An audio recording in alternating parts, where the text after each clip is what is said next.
پیارے بچوں، آج کی کہانی بہت انٹرسٹنگ ہے جسے سن کر آپ کو بہت زیادہ مزہ آئے گا۔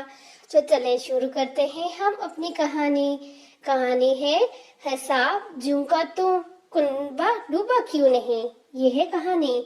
مطلب یہ کہ تھوڑا علم خطرناک ہوتا ہے۔ یہ کہاوت اس وقت بولی جاتی ہے جب کوئی شخص تھوڑا سا علم حاصل کر کے خود کو بہت قابل سمجھے اور جب اس علم پر عمل کرنے بیٹھے تو اپنی بے وقوفی کی وجہ سے سب نقصان اٹھائے، مگر نقصان کی وجہ اس کی سمجھ میں نہ آئے۔ اس کی کہانی یہ ہے کہ ایک صاحبزادے نے حساب کا علم سیکھنا شروع کیا، یعنی کہ میتھ جو ہم لوگ پڑھتے ہیں نا کلاس میں، اس کا علم حاصل کیا۔ ایک روز استاد نے اوسط کا قاعدہ بتایا۔ انہوں نے اس سے رٹ لیا، مطلب یہ کہ سمجھا نہیں، صرف رٹا، یعنی کہ صرف اسے یاد کیا، سمجھا نہیں کہ یہ کیسے ہے۔ شام کو گھر گئے تو گھر والے دریا پار جانے کو تیار بیٹھے تھے، یہ بھی ساتھ ہو لیے۔ جب کشتی والے سے انہیں معلوم ہوا کہ دریا کناروں سے 2-2 فٹ گہرا ہے اور درمیان میں 8 فٹ، تو فوراً دونوں کناروں کی گہرائی یعنی 2 اور 2 4 فٹ اور درمیان کی گہرائی 8 فٹ جمع کر کے کل 12 فٹ کو 3 پر تقسیم کر دیا۔ جواب آیا اوسط گہرائی 4 فٹ۔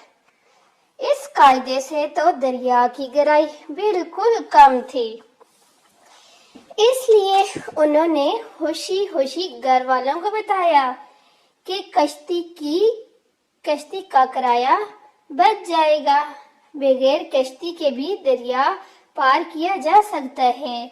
میں نے حساب لگا کر دیکھا ہے، اس دریا کی اوسط گہرائی 4 فٹ ہے۔ یہ سن کر گھر والے دریا پار کرنے کو تیار ہو گئے۔ پورا کنبا یعنی گھر والے سامان لے کر دریا میں کود پڑے۔ کنبا بولتے ہیں پورے گھر والے، جتنے بھی اکٹھے لوگ ہوتے ہیں نا، ان کو جمع کر کے اسے کنبا بولتے ہیں اردو میں، یعنی کہ پورا کنبا دریا میں کود پڑا اور دریا کے بیچ میں پہنچ کر 8 فٹ گہرائی پانی میں ڈوبنے لگا۔ کشتی والوں نے بڑی مشکل سے انہیں بچایا۔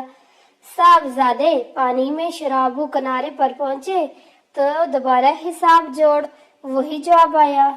پریشان ہو کر بولے، حساب جوں کا تو کنبا ڈوبا کیوں نہیں؟ کیونکہ اس نے سمجھا تو تھا ہی نہیں۔ جب ٹیچر نے پڑھایا تو اس نے رٹا مارا تھا، اس نے سمجھا ہی نہیں کہ اس کو کیسے کرتے ہیں، اس لیے جب ٹیچر پڑھائے تو اسے سمجھا کرو۔